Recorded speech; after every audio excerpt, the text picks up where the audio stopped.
Я вот приехал в 93-м году в Самару, и года 3 я жил среди русских, такой каши среди русских. Я думал, вообще татар может и нету, потому что у меня брат на русской женат, и как-то вот среди русских. А потом как-то случайно вот в татарское кафе забрел, и там Шамиль Ахмеров, как Владимир Ильич Ленин, ко мне подошел и сказал, так объяснился толково, все туда-сюда, и я так думаю, да, дело предлагает, он Мазатлык позвал.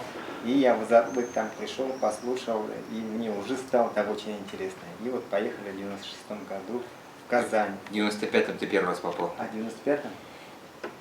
Нет, извини, в 96-м. Да, в 96-м, да. Вот, у нас Ага. очень большая делегация была, 32 человека мы приехали туда. Нас переплюнули. Я не знаю, сколько, когда, наверное, после нас, вот в 2005-х годах, мне кажется, там, или вообще, я думал, не ездили туда, или, может, человек 5-10 как-то.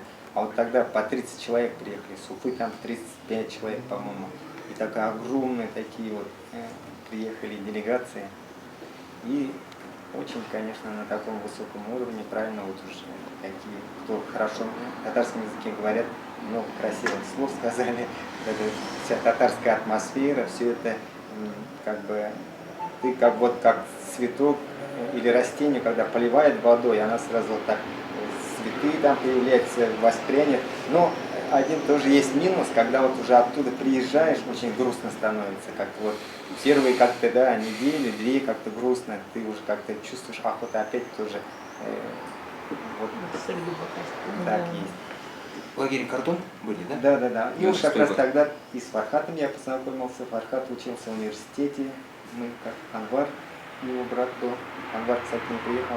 Фархат в то время жил в Казани и организовал вам пустые места, путевки, которые освобождались, он их выбирал и выкидывал на Самару. Такой очень И активный. поэтому у нас количество людей увеличивалось здесь. Фархат там все игры проводил, такой очень активный был. И, как говорится, он уже в Самаре рекламу делал, бренд делал уже заранее там. И вот в 96-м, 97-м, 98-м, 99-м, 4 года мы ездили. И с нами вот ездил Нияз, очень интересный товарищ, вот друг Рената Фархата. На гитаре играл очень хорошо. И вот песни пели, песни около костра. И татарская молодежь для нас начинались всегда с отмечания дня рождения Фирюзы Мустафины и Гельсины, кажется, не Нурулина это. Как его? Управленческие Гельсины. У них там 1-2 дня разница. Мы отмечали в один и тот же день. Да. Все время. Но когда вот мы в 96-м году приехали, было очень холодно, я помню. Дни холодные были, мы были в неотапливаемых бунгало, чуть под дождь попали. И, конечно, там правильно уже говорили, что ночами люди не спят, веселятся, поют, как бы они чувствуют, что дни считанные, и надо за это время концентрированно успеть все. И знакомиться и там, и там, и там, и адресов набрать, и там, и это.